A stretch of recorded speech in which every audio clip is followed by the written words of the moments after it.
Hello, I'm Anthony Hobbs, and this is my review, or my first review, of the Harry Potter franchise. Here's my visual aid there, Harry Potter and the Philosopher's Stone. In America, the movie was called Harry Potter and the Sorcerer's Stone. I'm not entirely sure why. Oh, I don't know, because they thought Sorcerer's Stone sounded cooler or something. But the Philosopher's Stone, I think I like that title better because the word philosopher, well, it has two meanings. It means someone that says a lot of philosophy, or by extension, someone that is extremely intellectual and clever. So not necessarily magical, yeah. It may or may not mean someone that has magical properties. So yeah, it doesn't clearly reveal what the Philosopher's Stone is straight away. So that's a bit more subtle, isn't it? You know, if you call it the Sorcerer's Stone, we know it's magical right from the start. Yeah. Well, anyway, the original book is called Harry Potter and the Philosopher's Stone. And this is going to be a review of the first film. But before that, I'll just say a couple of things. I read the book before I saw the film, and yes, the book very well written. It is a lot to take in. It's quite confusing, but slowly the plot unfolds, you know, and it all makes sense at the end. And effectively, it's about Harry Potter. He's not even sure magic even exists, you know, and then finds out it does, you know, and he's been told, "You're a wizard, Harry." And at first he thinks you've made a mistake, you've got the wrong person. But then Hagrid says to him, "Haven't you ever done anything magical, anything that you can't explain?" And he goes, "Yes, he has, yeah. The power to do the magic is within him, he just didn't know it until then." And, yeah, Harry Potter has a very miserable life, being raised by his two horrible relatives, his uncle and aunt, and his horrible cousin. He can't relate to them for two reasons. Because they're muggles, non-magic folk, and because they're such horrible people. Even if, they treat him so horribly, yeah. Because we find out the reason why afterwards, because they hate magic people. It's a bit harsh, though, very prejudiced. You know, he can't help how he was born, you know, but yeah. So Harry Potter's quite miserable living with the Dursleys, but he doesn't really complain that much, because he doesn't know any better, he doesn't know any different. And then on his 11th birthday, he finds out, yes, yes, it doesn't have to be like this. You can have a much happier life, and he can apply for Hogwarts, in the magical world, unless you'd rather stay here, which of course, well, silly question really, isn't it? No, he doesn't want to stay with the Dursleys. He doesn't relate to the Muggle world, so he wants to go in the magical world. And okay, I just have to say, I have to get this off my chest. Harry Potter, great book series, great film series, but not really original. In the 1980s, there was a book series called The Worst Witch, and there was a TV film of it, The Worst Witch, and then in the late 90s, there was a proper TV series of The Worst Witch. The Worst Witch is about children learning magic at a school for magic, you know, so the only difference, really, is it's a school for girls. It's all girls, not girls and boys, but it's the same idea. You know, a school where you learn magic, you know. So all these people that think Harry Potter's totally original, they're wrong. The Worst Witch is about Mildred, who's a school for witches. She's learning all the magical arts and everything. And it's called The Worst Witch because she messes things up a lot, you know. And I suppose one difference is, in Harry Potter, they're trying, you know, to find he who must not be named, Voldemort, these horrible things he's doing, and resulting in the deaths of some people. You know, it's like a murder mystery story and all that. The Worst Witch is a bit more light-hearted. You know, nobody gets killed. You know, we do have baddies, yes, but very light-hearted baddies. So it's a light-hearted drama. It's more comedic than serious. But Harry Potter was more successful, you know. Okay, fine. Harry Potter was more successful, but The Worst Witch did come up with the idea first, a school for magic. But then you could say, what's wrong with that? I mean, Star Wars isn't completely original. They got a lot of ideas from Flash Gordon. Harry Potter got a lot of ideas from The Worst Witch. But the ideas have to come from somewhere. You could look at it that way. Anyway, okay, on to the film. The film was released in 2001, and as you have probably noticed, this is a video. Yes, back then, they still did videos. Yes, this is the Harry Potter and the Philosopher's Stone video version. PG.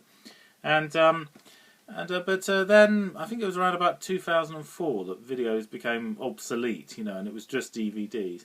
But before then, it was optional. You could, from the year 2000 to 2004, it was optional. You could have the video thing or the DVD thing. The DVDs took a little while to catch on. And, yes, the film is very good. You know, it's a lot to take in.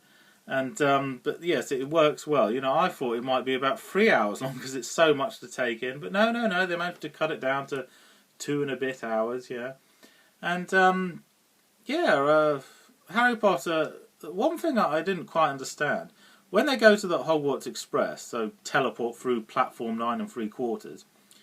Has he teleported to another part of our world, or has he is he teleported into a separate world, the magic world? Well, it's not clearly specified. Well, I did my research, found my answer. He has teleported into another world. It's a separate world. It looks just like Earth, yes, but the sole difference is lots of magic goings on. Magical creatures live there, and witches and wizards. So yes, he has technically teleported into a magic world. You can only get there by magic, that's good because that's what the wizards want. They don't want any muggles sort of stumbling into their world. And we see all kinds of magic, yeah. And sometimes we see the magic for amusing tricks, silly things like that, like a chocolate frog that leaps about a bit. And we see a more serious side to magic, something more psychological. I suppose the best example is the magic mirror. When you look inside it, you see the thing you want the most. It doesn't show the future; it shows the thing you want the most, the thing you want to be real. In Harry Potter's case, it's he wants his mum and dad to be alive again, and in Ron Weasley's case, he wants to be head boy. The most popular boy in his class. Yeah, so yeah, we see all this stuff, and Harry Potter. Yes, he's. When he first goes to the magical world, he's just as bewildered as you, the viewer, are, or you, the reader, are when you read the book. He doesn't know anything about this magic, so it's all bombarded on, and yet he's famous. He's a celebrity. Everyone knows who he is. Everyone recognises Harry Potter, the boy that lived. And he's like, how can I be famous if I've never been to the magic world before and I know little or nothing of magic? Yeah, it's all very confusing. Yeah, he's just as bewildered as you, the viewer, are when you see the film for the first time. And then Hagrid, the giant man, he explains what it's all about, why you're famous, why this has all happened, everything, and that Voldemort is so evil that people prefer not to say his name. And yes, the Harry Potter and the Philosopher's Stone movie, it had a lot of cameos by famous people. Everyone wanted a bit of the action. Everyone wanted a piece of it. No expense spared. It was on a huge budget. Yeah. And, well, a bit of philosophy here. Oh, good pun there, philosophy for Philosopher's Stone. Anyway, bit of philosophy here. When in our world, in the real world, when you have a really wonderful adventure, or sort of a really fantastic experience, and the world looks different, you feel like you're in a magical world, yeah. In the case of this story, it's not a metaphor. He literally is in a magical world, yeah. Everything's wonderful, and he's in a magical world. And, oh yes, for me, what was it that's so appealing about Harry Potter and the Philosopher's Stone? Well, I suppose it's because it's a good intro. It explains how everything got to be the way it was, a good start. And I suppose the Harry Potter stories in general, they're a bit like a Sherlock Holmes story, a mystery. You've got to solve everything, and you see little clues here and there, and then slowly, and then it all makes sense right at the end, yeah.